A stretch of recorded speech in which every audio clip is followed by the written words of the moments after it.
Tonight, an investigation is underway after an Iron Range house fire. Multiple agencies responded this afternoon in Aurora. Firefighters arrived to find this home engulfed. These photos are from Friends of the Northland Firewire. No one was hurt, but the cause is under investigation.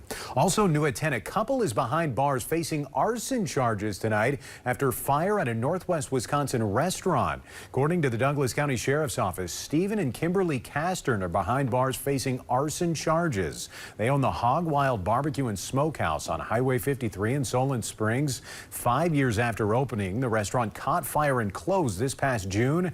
Sheriff Matt Izzard says details of the investigation will be available Monday after the couple's initial court appearance. A slew of government services like SNAP and WIC are set to lose funding next month due to the government shutdown. Now St. Louis County is helping residents using those programs navigate their next steps. County leaders launched a new webpage to help people track the impacts of the shutdown and where they can find resources. Northern News Now's Dominic Vitiello takes a closer look at this site and how it can help your family. Dom? Yeah, and Dan, to really put this situation into perspective, according to the County Health Department, for the SNAP program alone, there are 16,000 St. Louis County residents enrolled, which is why they launched a new webpage highlighting all the changes being made to these programs, keeping you updated on helpful resources, as local food shelters are stocking up and preparing for an influx of need.